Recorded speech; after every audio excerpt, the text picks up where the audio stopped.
Hey there, welcome to yet another episode of Another World Audiobooks. Hope you guys are having a fantastic summer and that this Treasure Island story is just accompanying you through awesome adventures of your own throughout the summertime.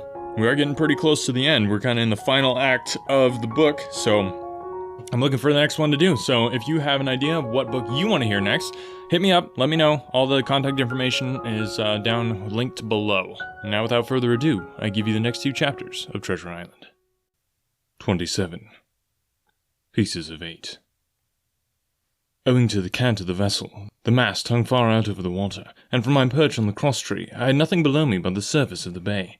Hans, who was not so far up, was in consequence nearer to the ship, and fell between me and the bulwarks. He rose once to the surface in a lather of foam and blood, and then sank again for good. As the water settled, I could see him lying huddled together on the clean, bright sand in the shadow of the vessel's sides. A fish or two whipped past his body. Sometimes, by the quivering of the water, he appeared to move a little, as if he was trying to rise, but he was dead enough for all that, being both shot and drowned, and was food for fish in the very place where he had designed my slaughter. I was no sooner certain of this than I began to feel sick, faint, and terrified. The hot blood was running over my back and chest. The dirk, where it had pinned my shoulders to the mast, seemed to burn like a hot iron. Yet it was not so much these real sufferings that distressed me, for these, it seemed to me, I could bear without murmur. It was the horror I had upon my mind of falling from the cross-trees into this still green water beside the body of the coxswain. I clung with both hands till my nails ached, and I shut my eyes as if to cover up the peril. Gradually my mind came back again, my pulse quieted down to a more natural time, and I was once more in possession of myself. It was my first thought to pluck forth the dirk, but either it stuck too hard, or my nerve failed me, and I desisted with a violent shudder. Oddly enough, that very shudder did the business. The knife, in fact, had come the nearest in the world to missing me altogether. It held me by a mere pinch of skin, and this the shudder tore away. The blood ran down the faster, to be sure, but I was my own master again, and only tacked to the mast by my coat and shirt. These last I broke through with a sudden jerk, and then regained the deck by the starboard shrouds. For nothing in the world would I have again ventured, shaken as I was, upon the overhanging port shrouds from which Israel had so lately fallen. I went below, and did what I could for my wound. It pained me a good deal, and still bled freely, but it was neither deep nor dangerous, nor did it greatly gall me when I used my arm. Then I looked around me, and as the ship was now, in a sense, my own, I began to think of clearing it from his last passenger, the dead man O'Brien. He had pitched, as I have said, against the bulwarks, where he lay like some horrible, ungainly sort of puppet, life-size indeed, but how different from life's colour or life's comeliness. In that position, I could easily have my way with him, and as the habit of tragical adventures had worn off almost all my terror for the dead, I took him by the waist as if he had been a sack of bran, and with one good heave tumbled him overboard. He went in with a sounding plunge. The red cap came off and remained floating on the surface, and as soon as the splash subsided, I could see him and Israel lying side by side, both wavering with the tremulous movement of the water. O'Brien, though still quite a young man, was very bold. There he lay, with that bald head across the knees of the man who had killed him, and the quick fishes steering to and fro over both. I was now alone upon the ship. The tide had just turned. The sun was within so few degrees of setting that already the shadow of the pines upon the western shore began to reach right across the anchorage and fall in patterns on the deck. The evening breeze had sprung up, and though it was well warded off by the hill with the two peaks upon the east, the cordage had begun to sing a little softly to itself, and the idle sails to rattle to and fro. I began to see a danger to the ship. The jibs I speedily doused and brought tumbling to the deck, but the mainsail was a harder matter. Of course, when the schooner canted over, the boom had swung outboard, and the cap of it and a foot or two of sail hung even under water. I thought this made it still more dangerous, yet the strain was so heavy that I half feared to meddle. At last I got my knife and cut the halyards. The peak dropped instantly, a great belly of loose canvas floated broad upon the water, and since, pull as I like, I could not budge the downhaul, that was the extent that I could accomplish. For the rest, the Hispaniola must trust to luck, like myself. By this time, the whole anchorage had fallen into shadows, the last rays, I remember, falling through a glade of the wood and shining bright as jewels on the flowery mantle of the wreck. It began to be chill. The tide was rapidly fleeting seaward, the schooner settling more and more on her beam ends. I scrambled forward and looked over. It seemed shallow enough, and holding the cut hawser in both hands for a last security, I let myself drop softly overboard. The water scarcely reached my waist. The sand was firm and covered with ripple marks, and I waded ashore in great spirits, leaving the Hispaniola on her side, with the mainsail trailing wide upon the surface of the bay. About the same time, the sun went fairly down, and the breeze whistled low in the dusk among the tossing pines. At least, and at last, I was off the sea, nor had I returned thence empty-handed. There lay the schooner, clear at last from buccaneers, and ready for our own men to board and get to sea again. I had nothing nearer my fancy than to get home to the stockade, and boast of my achievements. Possibly, I might be blamed a bit for my truantry, but the recapture of the Hispaniola was a clenching answer, and I hoped that even Captain Smollett would confess I had not lost my time. So thinking, and in famous spirits, I began to set my face homeward for the blockhouse and my companions. I remembered that the most easterly of the rivers, which drain into Captain Kidd's anchorage, ran from the two-peaked hill upon my left, and I bent my course in that direction, that I might pass the stream while it was small. The wood was pretty open, and keeping along the lower spurs, I had soon turned the corner of that hill, and not long after waded to the mid-calf across the watercourse. This brought me near to where I had encountered Ben Gunn, the Maroon, and I walked more circumspectly, keeping an eye on every side. The dusk had come nigh-hand completely, and as I opened out the cleft between the two peaks, I became aware of a wavering glow against the sky, where, as I judged, the man of the island was cooking his supper before a roaring fire. And yet I wondered in my heart that he should show himself so careless, for if I could see this radiance, might it not reach the eyes of Silver himself when he camped upon the shore among the marshes? Gradually, the night fell blacker. It was all I could do to guide myself even roughly towards my destination. The double hill behind me and the spyglass on my right hand loomed faint and fainter. The stars were few and pale, and in the low ground where I wandered, I kept tripping among bushes and rolling into sandy pits. Suddenly, a kind of brightness fell about me. I looked up. A pale glimmer of moonbeams had alighted on the summit of the spyglass, and soon after I saw something broad and silvery moving low down behind the trees, and knew the moon had risen. With this to help me, I passed rapidly over what remained to me of my journey, and sometimes walking, sometimes running, impatiently drew near to the stockade. Yet, as I began to thread the grove that lies before it, I was not so thoughtless but that I slacked my pace and went a trifle warily. It would have been a poor end of my adventure to get shot down by my own party in mistake. The moon was climbing higher and higher. Its light began to fall here and there in masses through the more open districts of the wood, and right in front of me a glow of a different colour appeared among the trees. It was red and hot, and now again it was a little darkened, as it were the embers of a bonfire smouldering.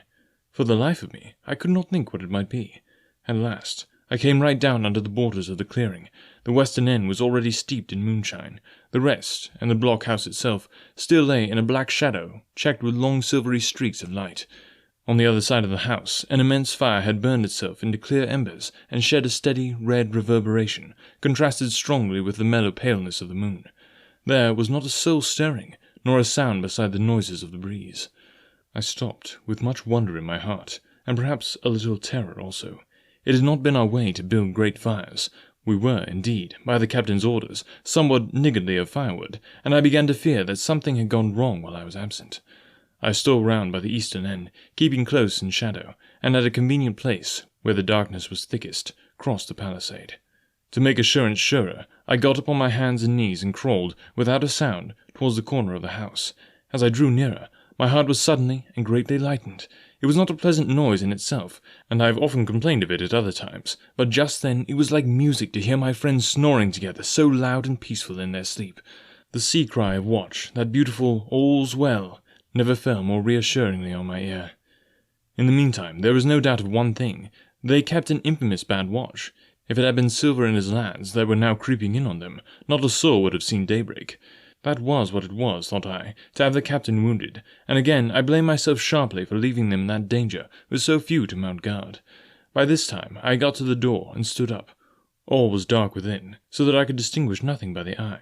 As with the sounds, there was the steady drone of the snorers and a small occasional noise, a flickering or pecking, that I could no way account for. With my arms before me, I walked steadily in. I should lie down in my own place, I thought with a silent chuckle, and enjoy their faces when they found me in the morning. My foot struck something yielding. It was a sleeper's leg, and he turned and groaned, but without awaking. And then, all of a sudden, a shrill voice broke forth out of the darkness. "Pieces of 8! Pieces of 8! Pieces of 8!" And so forth, without pause or change, like the clacking of a tiny mill. Silver's green parrot, Captain Flint! It was she whom I had heard pecking at a piece of bark. It was she, keeping better watch than any human being, who thus announced my arrival with her wearisome refrain. I had no time left me to recover. At the sharp clipping tone of the parrot, the sleepers awoke and sprang up, and with a mighty oath, the voice of Silver cried, "Who goes?" I turned to run, struck violently against one of the persons, recoiled, and ran full into the arms of a second, who for his part closed upon and held me tight. "Bring a torch, Dick," said Silver when my capture was thus assured, and one of the men left the log house and presently returned with a lighted brand.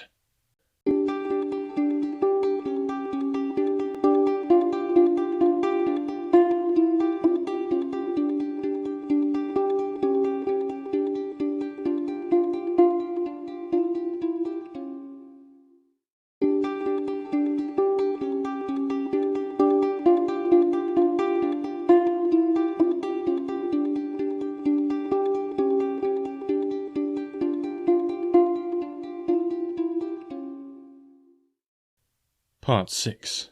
Captain Silver. 28. In the enemy's camp.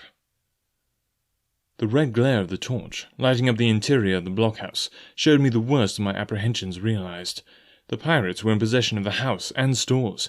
There was the cask of cognac, there were the pork and bread, and before, and what tenfold increased my horror, not a sign of any prisoner. I could only judge that all had perished, and my heart smote me sorely that I had not been there to perish with them. There were 6 of the buccaneers, all told. Not another man was left alive. 5 of them were on their feet, flushed and swollen, suddenly called out of the first sleep of drunkenness. The 6th had only risen upon his elbow. He was deadly pale, and the blood-stained bandage round his head told that he had recently been wounded, and still more recently dressed. I remembered the man who had been shot, and had run back among the woods in the great attack, and doubted not that this was he. The parrot sat, preening her plumage, on Long John's shoulder. He himself, I thought, looked somewhat paler and more stern than I was used to. He still wore the fine broadcloth suit in which he had fulfilled his mission, but it was bitterly the worse for wear, daubed with clay and torn with sharp briars of the wood.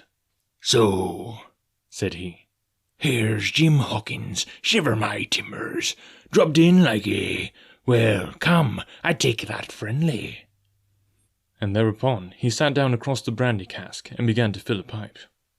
"Give me a loan of the link, Dick," said he, and then, when he had a good light, "That'll do, lad," he added.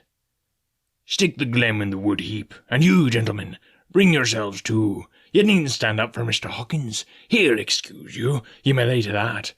And so, Jim," stopping the tobacco, "here you were, and quite a pleasant surprise for poor old John.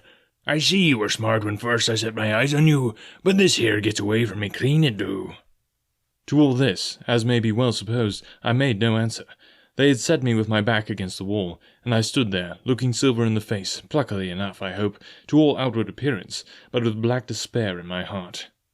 Silver took a whiff or two of his pipe with great composure, and then ran on again. "Now, you see, Jim, so be as you are here," says he. "I'll give you a piece of my mind. I've always liked you, I have, for a lad of spirit, and the picture of my own self when I was young and handsome. I've always wanted you to join and take your share, and aye, gentlemen, and now, my cock, you've got to. Captain Smollett's a fine seaman, as I'll own up to any day, but stiff on discipline. Duty is duty, says he, and right he is. Just keep you clear of the captain. The doctor himself is gone dead again, you ungrateful scamp, was what he said, and the short and long of the whole story is about here. You can't go back to your own lot, for they won't have you, and without you start a 3rd ship's company all by yourself, which might be lonely, you'll have to join with Captain Silver." So far so good. My friends, then, were still alive, and though I partly believed the truth of Silver's statement that the cabin party were incensed at me for my desertion, I was more relieved than distressed by what I heard. "I don't say nothing as to you being in our hands," continued Silver. "Though there you are, and you may lay to it. I'm all for agreement. I never seen good come out of threatening. If you like the service, well, you'll join, and if you don't, Jim, why, you're free to answer no. Free and welcome, shipmate, and if fairer can be said by mortal seamen, shiver my sides." "Am I to answer, then?" I asked with a very tremulous voice. Through all this sneering talk, I was made to feel the threat of death had overhung me, and my cheeks burned, and my heart beat painfully in my breast. "Lad," said Silver, "no one's a pressing of you. Take your bearings. None of us won't hurt you, mate. Time goes so pleasant in your company, you see." "Well," says I, growing a bit bolder, If I'm to choose, I declare I have a right to know what's what, and why you're here, and where my friends are." "What's what?" repeated one of the buccaneers with a deep growl. He'd be a lucky one as knowed that." "You'll perhaps batten down your hatches till you're spoke to, my friend," cried Silver truculently to the speaker, and then, in his first gracious tone, he replied to me. "Yesterday morning, Mr. Hawkins," said he, "in the dog watch, down came Dr. Livesey with a flag of truce. Says he, 'Captain Silver, you're sold out, ship's gone.' Well, maybe we'd been taking a glass, and song to help it round. I won't say no. Leastway, none of us had looked out. We looked out, and by thunder, the old ship was gone. I never seen a pack of fools look fishier, and you may lay to that, if I tells you that looked the fishiest. Well, says the doctor, let's bargain. We bargained, him and I, and here we are. Stores, brandy, blockhouse, the firewood you was thoughtful enough to cut, and in a manner of speaking, the whole blessed boat from Cross Trees to Kilson. As for them, they've tramped. I don't know where's they are." He drew again quietly at his pipe.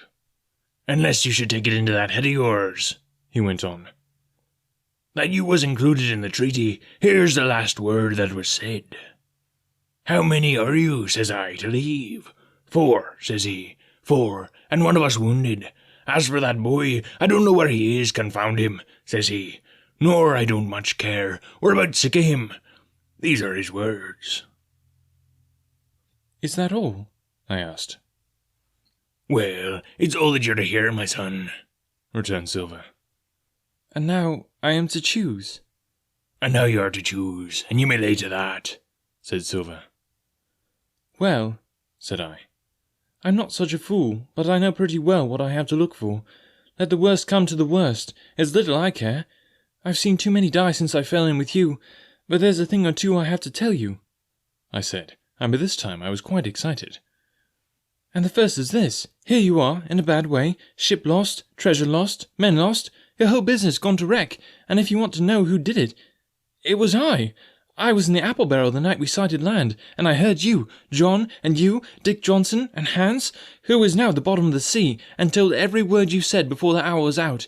And as for the schooner, it was I who cut a cable, and it was I that killed the men you had aboard her, and it was I who brought her where you'll never see her more, not one of you. The laugh's on my side. I've had the top of this business from the first. I no more fear you than I fear a fly. Kill me if you please, or spare me, but one thing I'll say, and no more. If you spare me, bygones are bygones, and when you fellows are in court for piracy, I'll save you all I can. It is for you to choose. Kill another, and do yourselves no good, or spare me, and keep a witness to save you from the gallows." I stopped, for I tell you I was out of breath, and to my wonder, not a man of them moved, but all sat staring at me like as many sheep. And while they were still staring, I broke out again. "And now, Mr. Silver," I said, "I believe you're the best man here, and if things go the worst, I'll take it kind of you to let the doctor know the way I took it."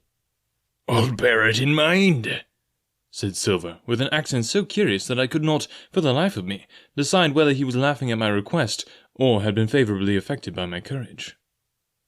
"I'll put one to that," cried the old mahogany-faced seaman, Morgan by name, whom I had seen in Long John's public-house upon the quays of Bristol.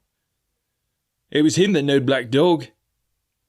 "Well, and see here," added the sea cook, "I'll put another again to that, by thunder, for it was this same boy that faked the chart from Billy Bones. First and last, we've split upon Jim Hawkins." "Then here goes," said Morgan with an oath, and he sprang up, drawing his knife as if he had been 20. "Avast there!" cried Silver. "Who are you, Tom Morgan? Maybe you thought you was Captain there, perhaps. By the powers, but I'll teach you better. Cross me, and you'll go where many a good man's gone before you, first and last, these 30 years back. Some to the yard arm shiver my timbers, some by the board, and all to feed the fishes. There's never a man looked me between the eyes and seen a good day afterwards, Tom Morgan, you may lay to that." Morgan paused, but a hoarse murmur rose from the others. "Tom's right," said one. "I stood hazing long enough from one," added another. "I'll be hanged if I'll be hazed by you, John Silver." "Did any of you gentlemen want to have it out with me?" roared Silver, bending far forward from his position on the keg, with his pipe still glowing in his right hand. Put a name on what you're at. You ain't dumb, I reckon. Him that once shall get it. Have I lived this many years, and the son of a rum-punching cock his hat atward my hass at the latter end of it? You know the way. You're all gentlemen of fortune by your account. Well, I'm ready. Take a cutlass. He that dares, and I'll see the colour of his inside, crotch and all, before that pipe's empty. Not a man stirred. Not a man answered. That's the sort of it, is it? He added, returning his pipe to his mouth. Well, you're a gay lot to look at anyway. Not much worth to fight, you ain't. Perhaps you can understand King George's English. I'm Captain here by election. I'm Captain here because I'm the best man by a long sea mile. You won't fight, as gentlemen of fortune should. Then by thunder you'll obey, and you may lay to it. I like that boy now. I've never seen a better boy than that. He's more a man than a pair of rats of you in this here house. And that, I say, is this. Let me see him that'll lay a hand on him. That's what I say, and you may lay to it. There was a long pause after this. I stood straight up against the wall, my heart still going like a sledgehammer, but with a ray of hope now shining in my bosom. Silver leant back against the wall, his arms crossed, his pipe in the corner of his mouth, as calm as though he had been in church. Yet his eye kept wandering furtively, and he kept the tail of it on his unruly followers. They, on their part, drew gradually together towards the far end of the blockhouse, and the low hiss of their whispering sounded in my ear continuously like a steam. One after another, they would look up, and the red light of the torch would fall for a second on their nervous faces, but it was not towards me, it was towards Silver that they turned their eyes. You seem to have a lot to say, remarked Silver, spitting far into the air. Pipe up and let me hear it, or lay to. Ask your pardon, sir, returned one of the men. You're pretty free with some of the rules. Maybe you'll kindly keep an eye upon the rest. This crew's dissatisfied. This crew don't value bullying and marlinspike. This crew has its rights like other crews. I'll make so free as that, and by your own rules, I take it we can talk together. I ask your pardon, sir, acknowledging you for captaining at this present, but I claim my right and steps outside for a council. And with an elaborate sea salute, this fellow, a long, ill-looking, yellow-eyed man of 35, stepped coolly towards the door and disappeared out of the house. One after another, the rest followed his example, each making a salute as he passed, each adding some apology. According to rules, said one. Forecastle Council, said Morgan. And so, with one remark or another, all marched out, and left Silver and me alone with the torch. The sea cook instantly removed his pipe. Now, you look here, Jim Hawkins, he said in a steady whisper that was no more than audible. You're within half a plank of death, and what's a long sight worse, of torture. They're going to throw me off, but, you mark, I stand by you through thick and thin. I didn't mean to, no, not till you spoke up. I was about desperate to lose that much blunt, and be hanged into the bargain. But I see you was the right sort. I says to myself, you stand by Hawkins, John, and Hawkins'll stand by you. You're his last card, and by the living thunder, John, he's yours. Back to back, says I. You save your witness, and he'll save your neck. I began dimly to understand. You mean all's lost? I asked. Aye, by gum I do, he answered. Ship gone, neck gone, that's the size of it. Once I looked into that bay, Jim Hawkins, and seen no schooner. Well, I'm tough, but I gave out. As for that lot in their council, mark me, they're outright fools and cowards. I'll save your life, if so be as I can, from them. But see here, Jim, tit for tat, you saved Long John from swinging. I was bewildered. It seemed a thing so hopeless he was asking. He, the old buccaneer, the ringleader throughout. What I can do, that I'll do, I said. It's a bargain, cried Long John. You speak up, Plucky, and by thunder, I have a chance. He hobbled to the torch, where it stood propped among the firewood, and took a fresh light of his pipe. Understand me, Jim, he said, returning. I've a head on my shoulders, I have. I'm on the squire's side now. I know you've got that ship safe somewheres. How you done it, I don't know, but safe it is. I guess Hans and O'Brien turned soft. I never much believed in either of them. Now you mark me. I ask no questions, nor I won't let others. I know when a game's up, I do, and I know a lad that's staunch. Ah, you that's young, you and me might have done a power of good together. He drew some cognac from the cask into a tin cannikin. Will you taste, messmate? He asked, and when I had refused, Well, I'll take a drain for myself, Jim, said he. I need a coker, for there's trouble on hand. And talking of trouble, why did that doctor give me the chart, Jim? My face expressed a wonder so unaffected that he saw the needlessness of further questions. Ah, well he did, though, said he. And there's something under that, no doubt. Something surely under that, Jim, bad or good. And he took another swallow of the brandy, shaking his great fair head like a man who looks forward to the worst. Thanks guys so much for listening today. If you enjoy Another World Audiobooks, if this has been a companion to you and some awesome stuff or whatever, I'd love to hear from you. Love to hear what you think about the podcast, maybe any ways that I can improve. And also, would you consider maybe leaving a rating and review? It helps the podcast spread and helps people decide whether or not they want to listen to it. So if they come across the podcast and it has a bunch of ratings and reviews, then they know it's a good podcast and they want to listen to it. So if you can help me out with that, that would be so helpful. So other than that, hope you guys have a wonderful week and we'll catch you back here next week for the next 2 chapters.